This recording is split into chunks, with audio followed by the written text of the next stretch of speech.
Yeah, so hello everyone. So in this video, I just want to talk about, surfing Nazare for the first time as an intermediate surfer. And I mean an intermediate as in like, I'm not a professional at all. I'm just a surfer, but I'm not the best surfer in the world. I would say I'm like on the upper intermediate sort of level, but nowhere near as high level as some of the guys. When I talk expert, I mean there's levels, isn't there? Experts are like the Kai Lennys, the Andrew Cottons, these sort of guys who were Garrett McNamara, Laird Hamilton. That's what I would say is an expert. I'm an intermediate surfer. If when it comes to that, I'm definitely in the middle. Do you know what I mean? Maybe a bit more when it comes to, just the average surfer or whatever. I've been doing it quite a while, 20 years. But yeah, I sort of know my stuff, but at the same time, still wipe out like everyone else, still fall off on turns sometimes, flipping make mistakes. I'm just a surfer who's all right, But so yeah, I just wanted to talk about how I ended up going to surf Nazare and what my experience was surfing Nazare, for the first time. And I'm talking about paddling, not getting towed in. So basically, yeah, I've been surfing, some of my local breaks and stuff, which were a bit bigger. And I'd surfed at like, a couple of bigger breaks in France and stuff. And yeah, this is before I'd ever surfed, a wave around the 20-foot triple overhead mark. I'd not done that yet. And basically, I don't know, my plan was to go down to Parliamentia, which is like, a bit of a softer wave, it's got a channel, it's quite predictable. I wanted to go down there and surf some bigger waves, and that was my mission, But during the lead up to that, I was watching a few videos and stuff, and I was watching some videos of like, the paddle sessions in Nazare, and we were watching as also the 100-foot wave documentary in that. And like, I don't know, me and my missus were watching it one night. We started watching it, just after my daughter was born. Like when she was sleeping and stuff, we were awake sometimes at night. We started watching the show, and I just said to her, I was like, "Do you reckon we should just go to Nazaré? Might as well give it a shot."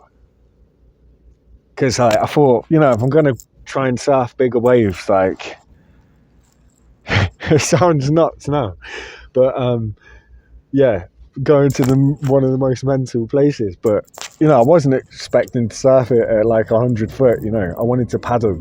That was my goal. But yeah, I just thought, right,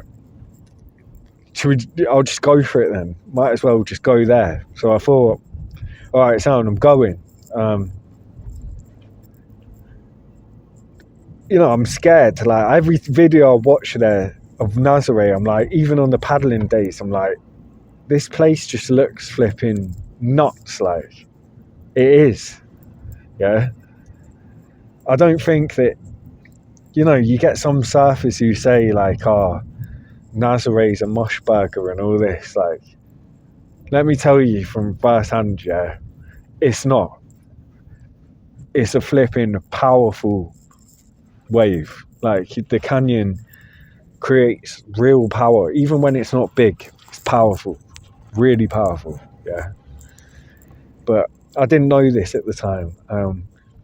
So like, I was preparing for it, I've been painting and stuff throughout the summer and that, and like, I was doing bits of training.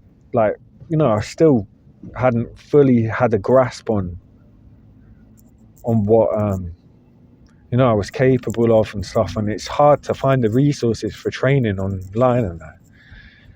I looked up a few things.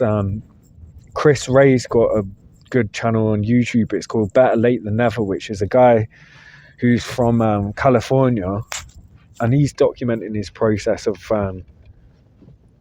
surfing bigger waves and stuff, but he's a lot more experienced than me. He's inspired me to even document this, like, and that's part of the reason why I wanted to do it as well, because it's like, it's hard to find the resources and people talking about it. It seems like such an alien topic, It's like, how the hell do guys who are not from Hawaii and born and bred into this and all that, or lived around the best breaks in the world, or, Mulligmore, Nazare, Chopu, Mavericks, unless it seems like it's a foreign flipping concept, alien concept. But I wanted to share like my process into getting into this. I'm not to that level yet. Hopefully one day I'll be able to do all that stuff, but just wanted to show people, this is the way I went about it. So like, yeah, decided to myself, like, right, I'm gonna go there, just gonna go for it. So like throughout that summer I was working and stuff, I was practicing. I found the channel Hawaii Eco Divers, which is like, it's a bit of an obscure channel unless you know about it, but they've got some good tactics on how to do breath holds, keeping calm and stuff like that. That really helped. There's a few other guys who've got channels and stuff, like Beach Cowboy. I watched a good few of his videos before I went there. He's got some videos of him paddling Nazare, and then another guy, jet ski surfer, who was doing the same thing but in Mavericks, at the same sort of time. And I think he went to Nazare as well. Well, yeah, he went to Nazare not long after I was there. But yeah, so watching all these things, I'm like, right, trying to get snippets, little gems. There's some gems out there, on the internet, but it's just digging it out and trying to find it.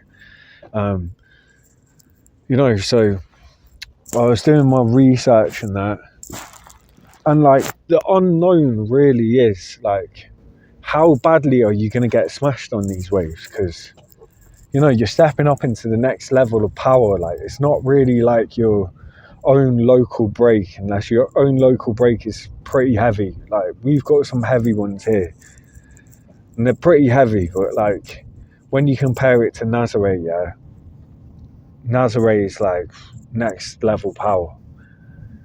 It's coming from a deep ocean channel, and even the smaller ones, they just drag you underwater for a long time, throw you around, smash you around. But yeah, not experienced any of that yet. So leading up to it, I went to there in October of last year, 2025, and mid-October to the start of November. But like, during the end of summer, we'd got that Erin swell, and there were some waves on one of our breaks here. The waves were breaking about double to triple overhead, probably closer to triple overhead. And I'd got my board made. I got a gun board made from Hervé Surfboards here in Jersey.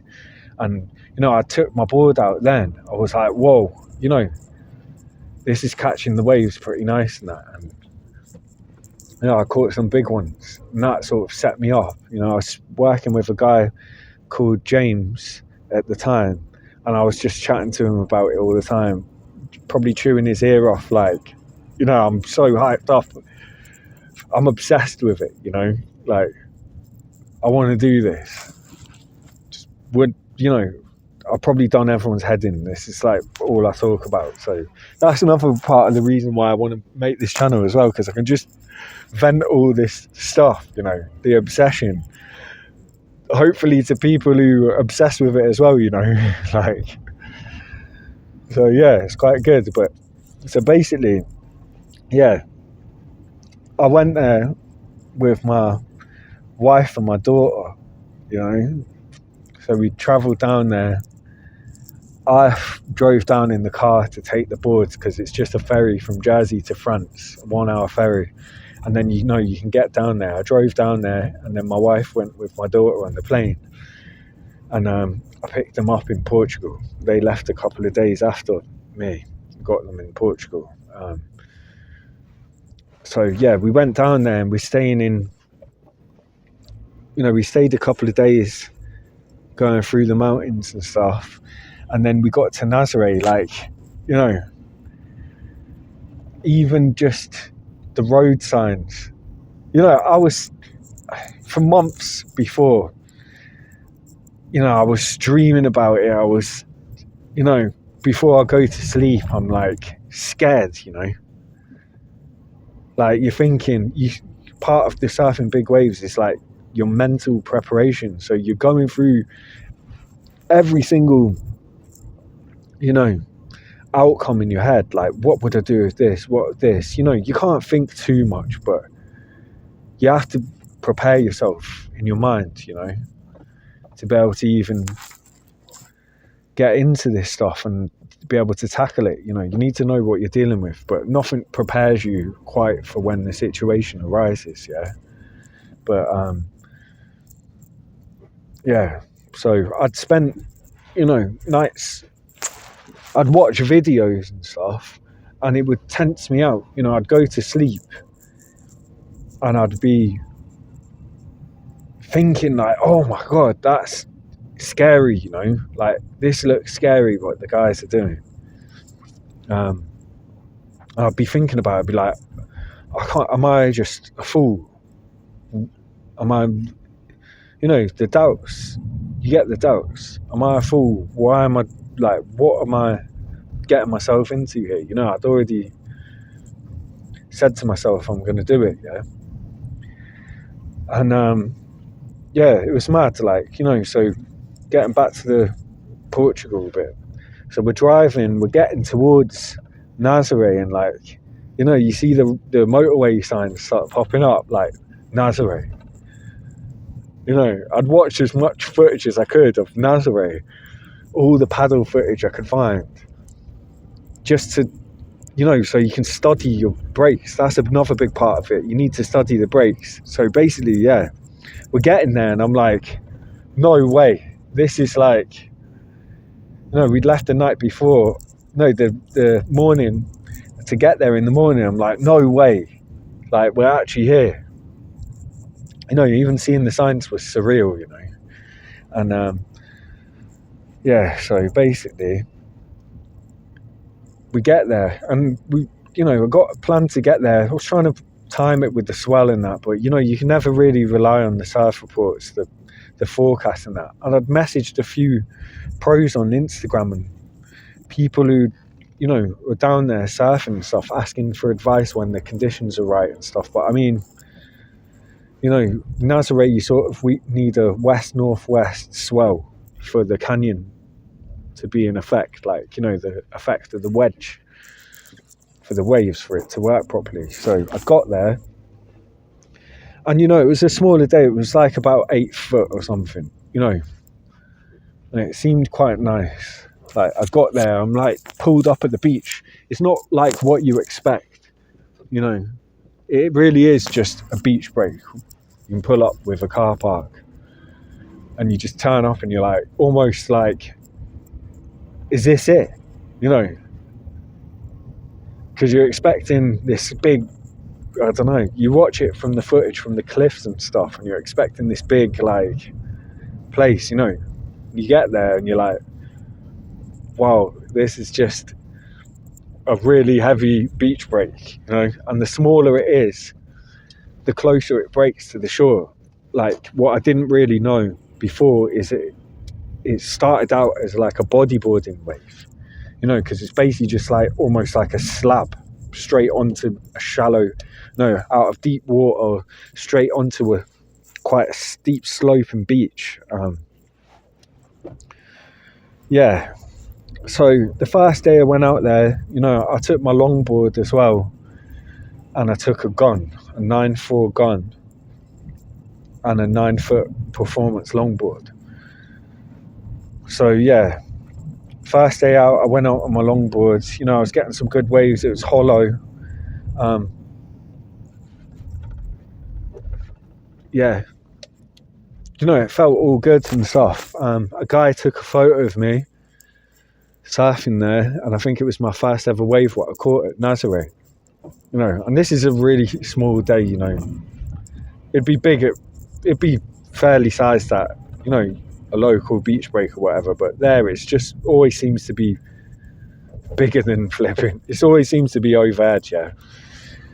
And so yeah, paddled out, was getting some good waves and stuff, and like the next day was supposed to be bigger. I felt so happy, like just that I was there, and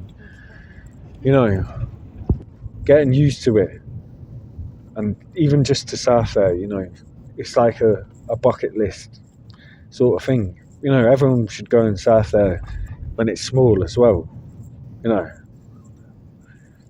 just to give it a taste, and so yeah,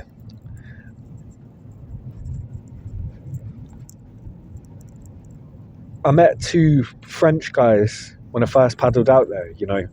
They'd been there before. It was Erwan and Matteo, and they're both from Brittany, which is like right next to Jersey anyway. So it was quite cool meeting these guys. They're from a place very close to ours. I mean, they get more exposed swell and stuff, so they're probably used to bigger surf than me. But they didn't seem phased by it, and I think they've surfed there before. Well, at least Matteo did. I think that Erwan injured his leg, but I mean, they probably watched it. They know what to expect and stuff like that. But yeah, good surfers and nice guys, and they were really helpful to me when I was there as well. So yeah, and then the next day, it was like about double overhead to 15 foot. But the thing is with Nazare, because it's like a wedge and it's almost like 2 waves meeting at one point on this beach, this is the thing what I found. There's really no average size to the waves out there. You can be watching it and it looks double overhead, and then you can get a 20-foot wave roll through, and just clean up. It all just depends. You get rogue waves there basically all the time. So when you're paddling out there, you're basically going to get cleaned up at some point. A lot of surfing at Nazare is like a lot of luck. Even getting out, as I learnt myself, you can get rejected, you can get denied and not even be able to paddle out because it's so powerful. The waves are relentless. You really need to have max fitness, which I didn't really have at the time. I've been doing some training, but at the same time, I just had my daughter and stuff. I'm not sleeping well. The first year she's been around, and working, trying to do all that, and then trying to train for some bigger surf at the same time. It's all just, you need to be on top of your game. Like, that's one thing that I would say about surfing Nazare. Don't go there if you want to surf it more than double overhead unless you're on top of your game and max fitness, max positive mentality, everything. You need everything to be top of the game. But yeah, so, and your breath holding, everything. It's not easy there. You get held down for a long time, and you're going to take numerous waves on the head. What Nazare does sometimes is like, you can paddle out if you can get out, when it's bigger, you have to, what you don't really see from the camera or the photos and stuff, it's like a really steep beach, so you've got a big shore break there, and you need to time it and run into the sea when you see a window and try and get out on a rip.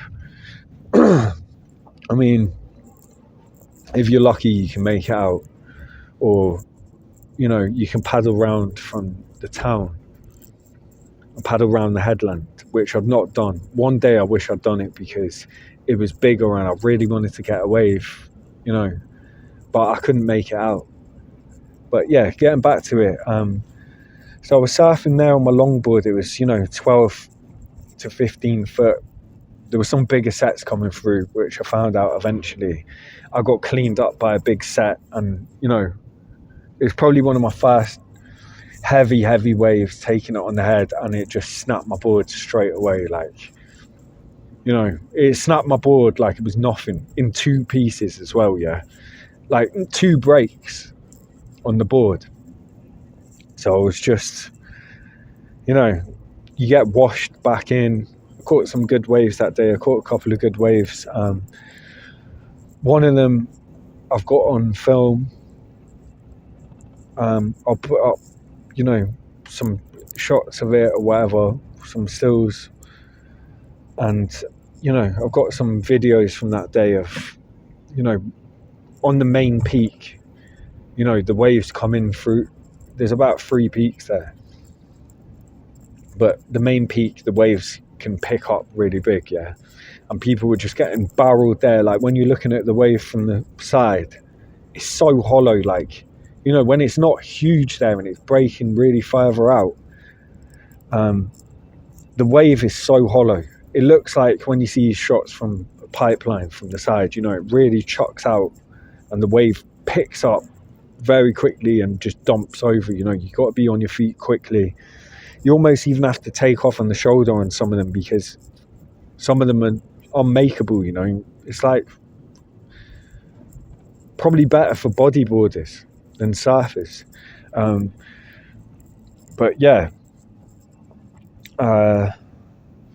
so I caught some good waves, and snapped my board there. Actually, I had a short board as well there.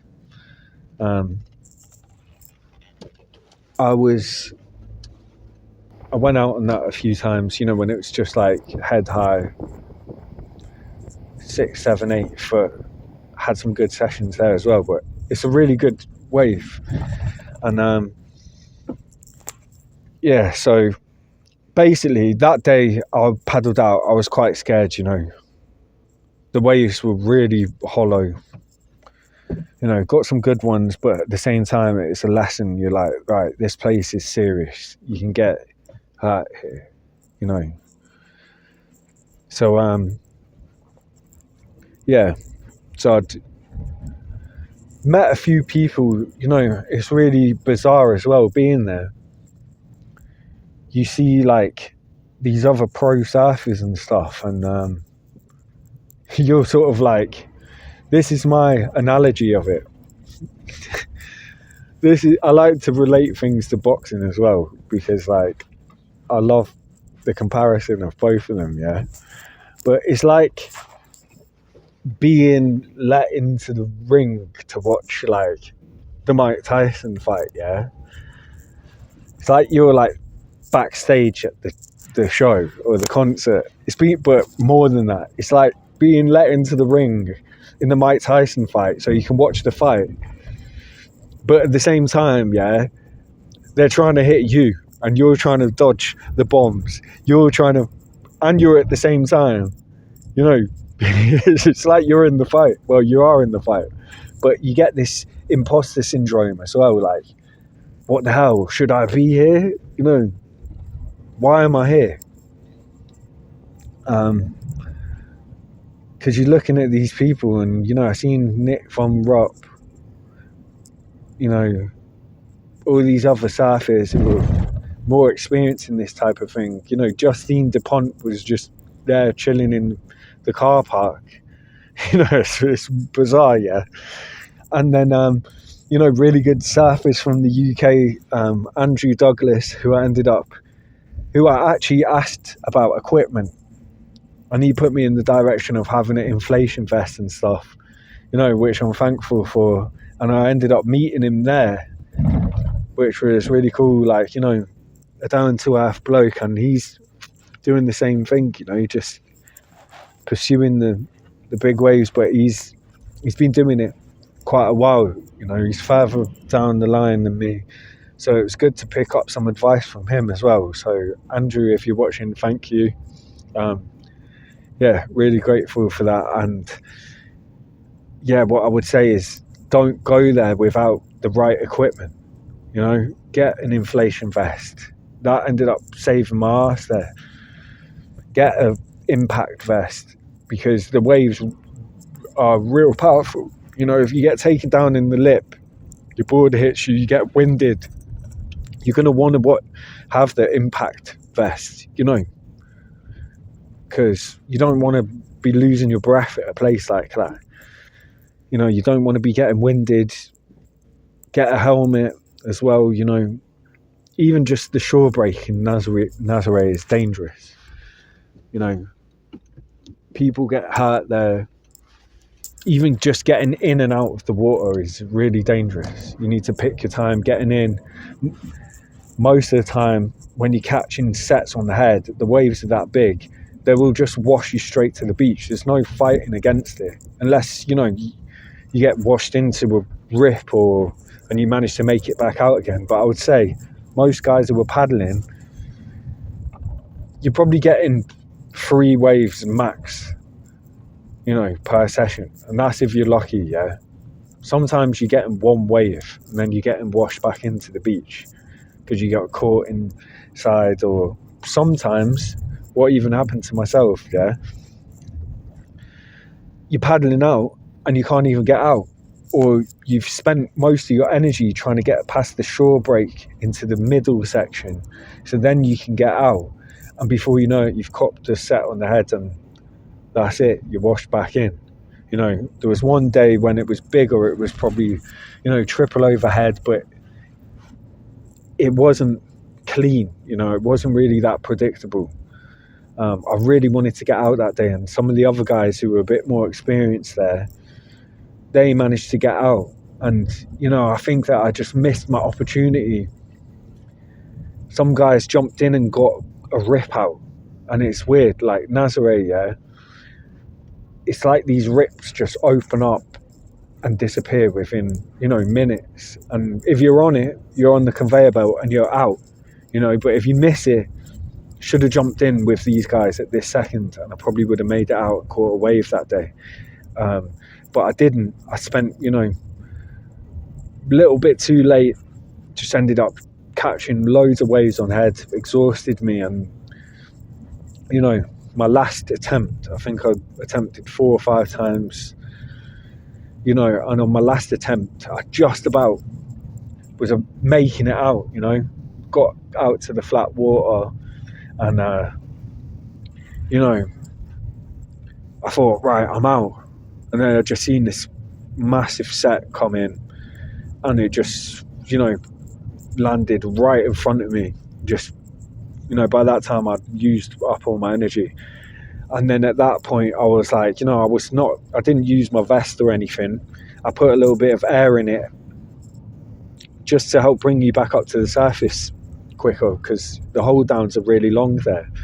But that last set, I was just like, right, I'm done, and then got humbled. It's a good place to get humbled as well. And like before that, I was like, I've never not made it out at a break before. That was the first time I've ever been denied, and it was humbling. I was disappointed, and at the time, I was getting absolutely thrashed, and I was just happy that I had the vest on, because I was thinking, this place is next level. Like, I wasn't close to drowning, but I could see, you can drown at this place, if you're not careful. So you're getting held under, taking loads of waves on the head. Basically, just take as many as it takes to wash you back into the beach, and then you're getting pretty much dumped on the sand. You got to try and grab your board, not get hit by it, and grab your board and run out of the water before the next wave just smashes you onto the sand. So yeah, I was disappointed in myself. But then afterwards, I spoke to a couple of people, and everyone who's been there before, they're like, this happens to everyone who comes here at some point.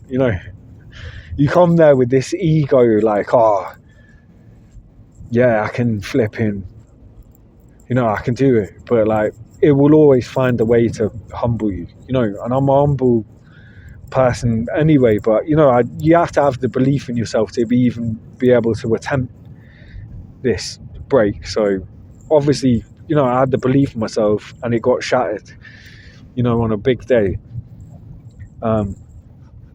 So yeah, I was a bit disappointed. The next day was a bit bigger than that. I was so worn out from the day before that I was like, right, you know what? I'm just going to just watch today.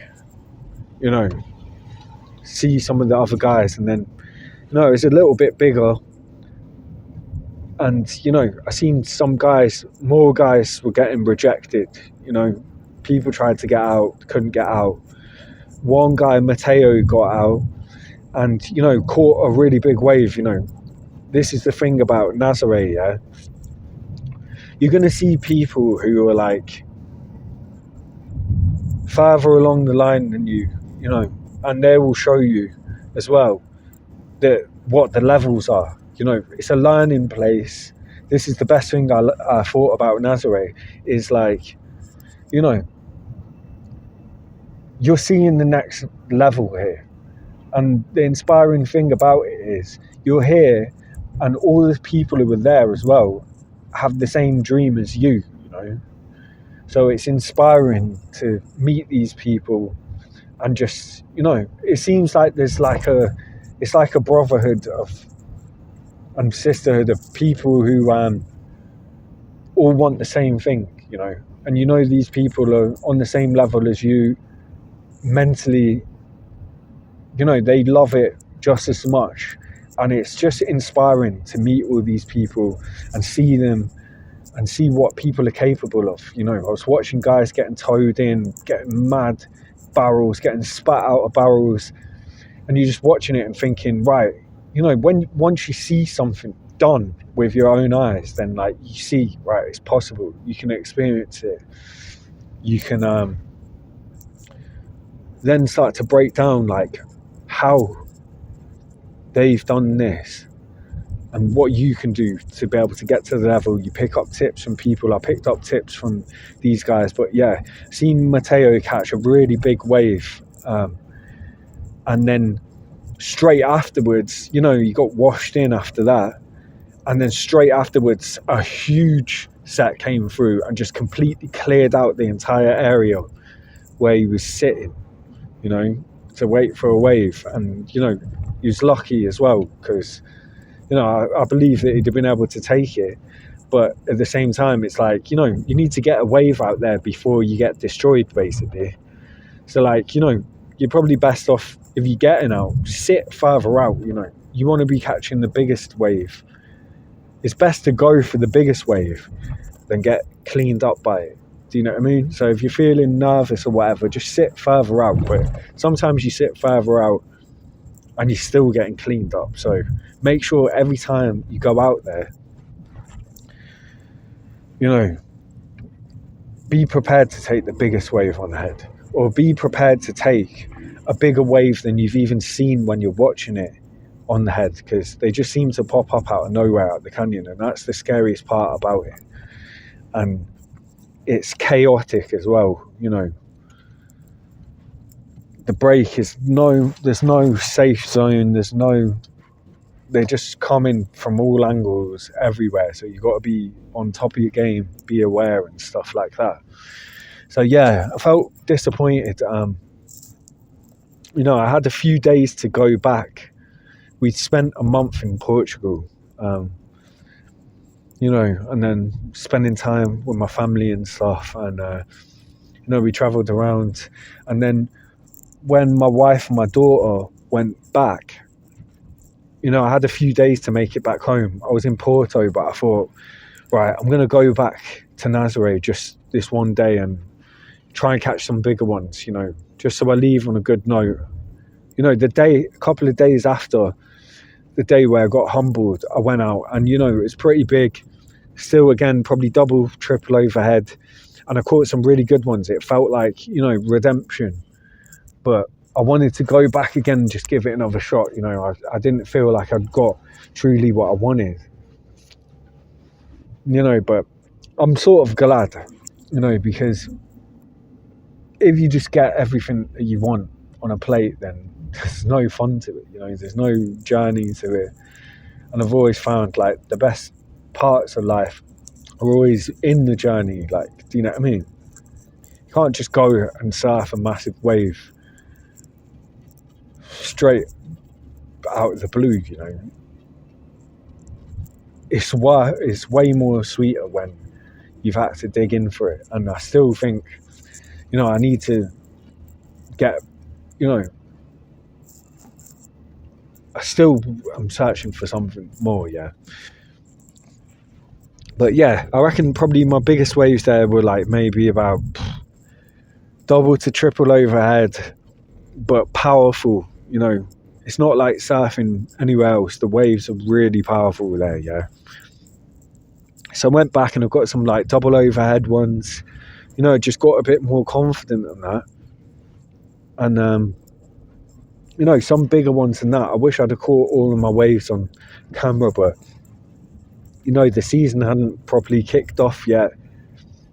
People were just standing up and that, there wasn't tons of photographers around, and mainly the photos what I got were from like, just my missus taking photos or videos or whatever. But yeah, I think some of my biggest waves didn't catch on film, unfortunately, but they're all here in the memory bank anyway. That's what counts. But yeah, so I went back there, and then on the way back I travelled back through France, and I managed to catch Parliamentia, which is like in the Basque region, which is where I originally wanted to surf, and I caught some, I drove overnight from Nazaré, slept in the van, and then drove all the next day and managed to get there, an hour before it got dark, paddled out.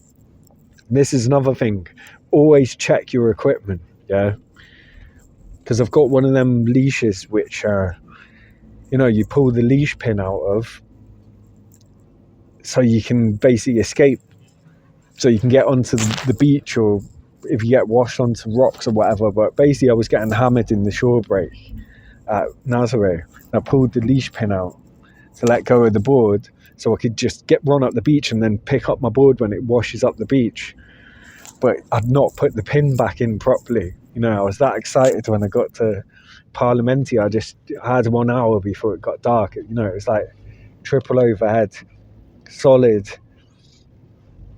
I just chucked all my stuff on, and the pin was in, but it wasn't pushed all the way through. So I paddled out at Parliamentia, it was like 18, 20 foot. And this was my plan all along, just to go to Parliamentia. Like, I believe it was like, my mum watching down on me, God sending you the waves. I managed to get the waves which I dreamt of, which was my goal there. But the first big set, I caught one of these waves. I was so high on life. I wasn't thinking about anything. I caught one of these waves. I'm like, this is the best wave I've ever got. It went on for ages as well, and I rode it all the way right into the to where the wave pretty much dies out, going so fast and everything. Paddle back out. I'm like, right, I want another one. A big set came. As soon as I dove under the wave, bailed my board. I didn't feel the board pull at all. Normally your board would be pulling a tombstone in, or drag it when you getting hit by bigger waves, it like your board pulls you like a torpedo underwater, you know. But I didn't feel anything pull. I'm like, oh my god. Just realised then, like, I didn't put the leash pin back in before I got in. So yeah, I'd lost my board, had to swim all the way back in, but it was good training though, you know. Just had to take loads of waves on the head, swim back in. I got my board, put the leash pin in, went back out and got about, you know, 3 or 4 more waves. Met some cool guys out there, some local surfers and that. And yeah, so from there, I'm like, a learning experience again, you know. I felt way more confident after that. And it was sort of like the icing on top of the cake, you know. I felt like I'd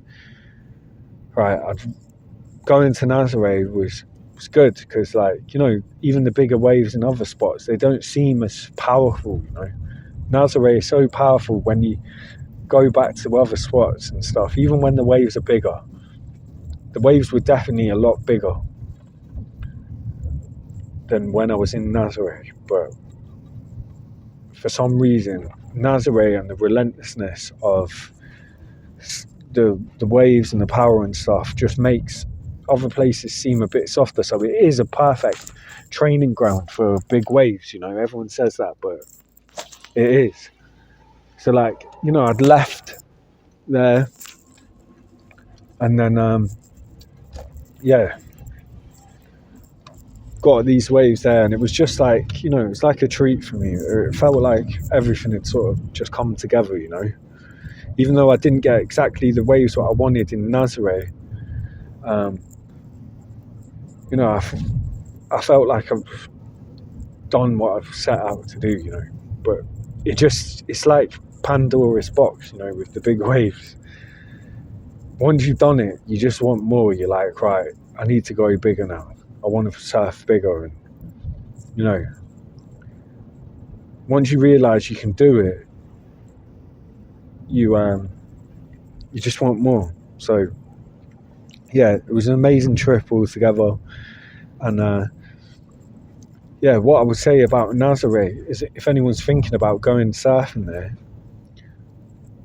go at like the start of the season and warm yourself into it. You know, you don't have to go out on the biggest days first.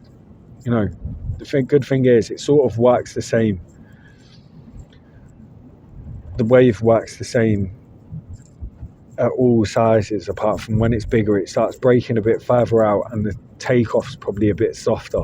Some people think that it's a harder wave to surf when it's actually smaller, because it's just so hollow and steep.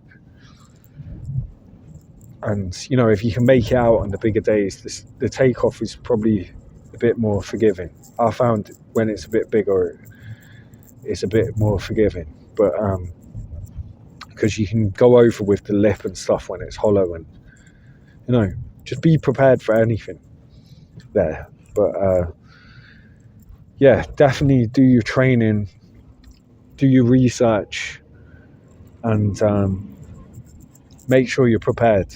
You know, I don't think I was prepared to the full extent of what I should have been. I'm going to go back and try and surf there again. I mean, I've got a board down there now, and you can stay at, there's a surf hostel right next to Praia do Norte, which is called Car Surf, which is basically, you know, a local run hostel. It's quite cheap to stay there. You know, you can go down there and stay and surf, and there's usually loads of other guys there who are paddling. You know, that was my aim, to just get some good paddle waves down there and eventually step up and go bigger.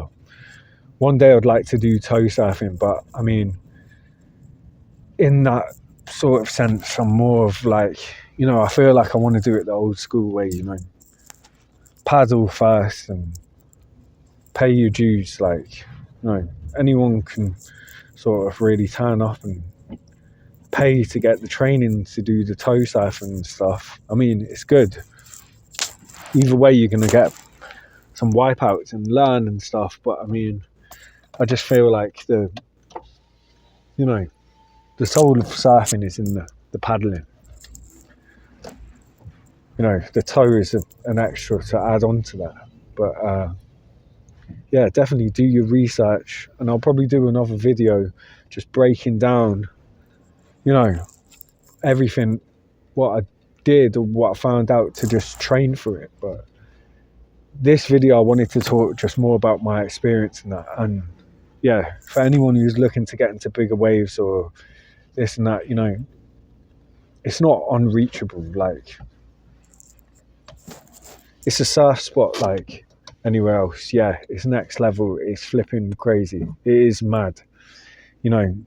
What people say about it is true. Yeah, it's more shocking than you'd actually like to realize, because the wipeouts, the hold downs, the cleanup sets are heavy. But yeah,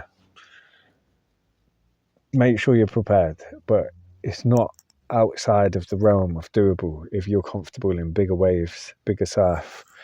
And yeah, be prepared and go with an open mind. I was determined to do a certain thing. Didn't work out exactly the way I wanted, but I learned loads, and it's an inspiring place, inspiring people who come from all around the world to go and travel there and surf this spot. I mean, it's a mecca of big wave surfing, isn't it? So you're going to meet people who are all different levels of experience, people who live there. I met a guy called Gabriel who's like, he vlogs every single day throughout the winter surfing there. And, I met him, I met a few other people, and they all inspired me to want to step up even more. And, you learn bits and pieces from people. And the best thing to do is, if you want to do something, be in the place where people are actually doing it, It's all good talking about it and stuff like that and overthinking. I remember the night before I actually went out on a big day, I couldn't even sleep, because I'm just thinking. But the best thing to do is just to go there, get your right equipment, get your training, and just do it. Go be in the place. If you want to be a flipping professional runner, yeah, go to the track and run with the runners. Or a boxer, go to the gym, box with the boxers. If you want to be a big wave surfer, go to Nazare, go to Mavericks. Learn from the guys. Jaws, go to Hawaii if you can afford it. I can't. Yeah, hopefully one day. But yeah, you got to be in it to win it. So if anyone's got any questions, please put them in the comments. And yeah, if you like the video and it's given you some insight, please subscribe to it. And yeah, feel free to ask me any questions. And main thing is, if you got a dream, something you want to do, go for it. Just get stuck in, and you can learn on the way, learn on the job. Anyway, cheers guys. I'll catch you on the next video.